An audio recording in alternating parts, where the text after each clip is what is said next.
कोई मर गया है, लेकिन उसके कर्म का ढांचा अभी भी तीव्र है क्योंकि वो अभी खत्म नहीं हुआ है। अब उसे दूसरा शरीर ढूंढने के लिए काफी ज्यादा समय चाहिए। वो अभी भी मौजूद है।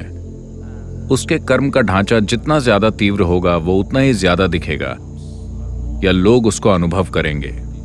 इसीलिए लोगों ने आपको बताया है कि अगर किसी की अप्राकृतिक मौत होती है, दुर्घटना में या आत्महत्या से या किसी दूसरी तरह से, तो वो भूत बन जाएंगे। ऐसा नहीं है, हर कोई बनता है।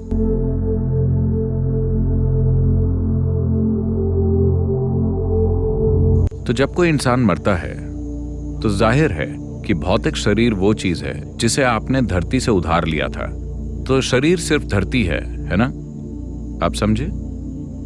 ये भौतिक शरीर बस धरती का एक टुकड़ा है जो अभी इस तरह उछल कूद कर रहा है, लेकिन आपको इसके एक एक परमाणु को वापस करना होगा। ब्याज नहीं लगेगा, लेकिन आपको हर परमाणु वापस करना होगा। आपको एक भी परमाणु ले जाने की इजाजत नहीं है, कोई भी नहीं ले जा सका। भौतिक शरीर अलग होकर गिर जाएगा, लेकिन आपके कर्मों की मात्रा के आधार पर आपका मानसिक शरीर और प्राणिक शरीर बने रहते हैं। अगर कर्म का ढांचा बहुत तीव्र है, अभी खत्म नहीं हुआ है, तो इसे खत्म करना होता है।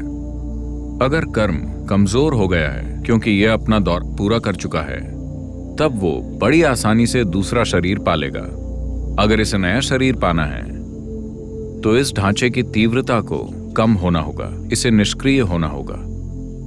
अगर ये बहुत तीव्र है तो ये नहीं खोज सकता, इसे इंतजार करना होगा। तो इन्हीं को आप भूत कहते हैं। कोई मर गया है, लेकिन उसके कर्म का ढांचा अभी भी तीव्र है क्योंकि वो अभी खत्म नहीं हुआ है। अब उसे दूसरा शरीर ढूंढने के लिए काफी ज्यादा समय चाहिए। वो अभी भी मौजूद है। उसके कर्म का ढांचा जितना ज्यादा तीव्र होगा वो उतना ही ज्यादा दिखेगा या लोग उसको अनुभव करेंगे। आपके चारों ओर ऐसे अनगिनत प्राणी हैं, चाहे आपको पता हो या ना हो, लेकिन उनमें से अधिकतर को आप अनुभव नहीं करेंगे क्योंकि उनके कर्म खाली हो चुके हैं। वो बस थोड़ा और खाली होने का इंतजार कर रहे हैं, इससे पहले कि उन्हें एक नया शरीर मिले।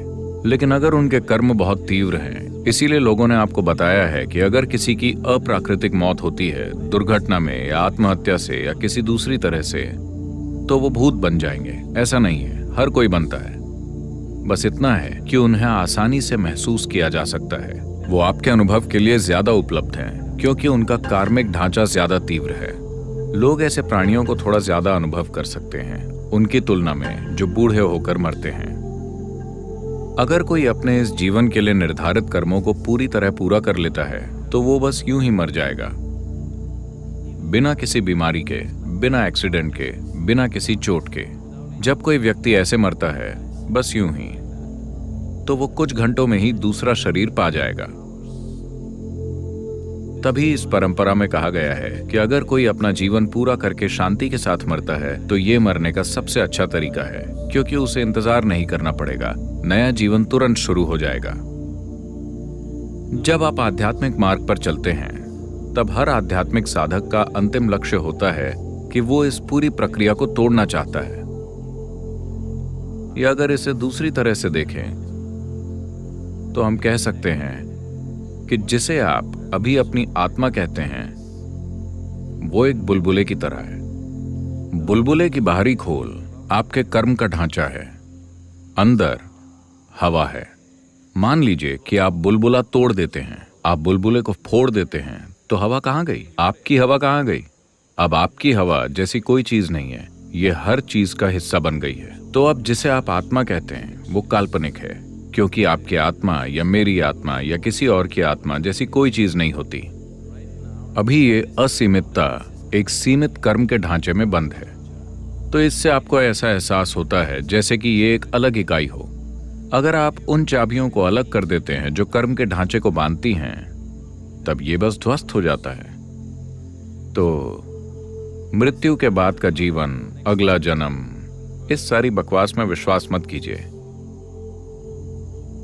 लेकिन अभी अगर आप यहां बैठते हैं और बस अपनी आंखें बंद करते हैं, आप साफ साफ देख सकते हैं कि आप इस शरीर से परे भी कुछ हैं, है ना?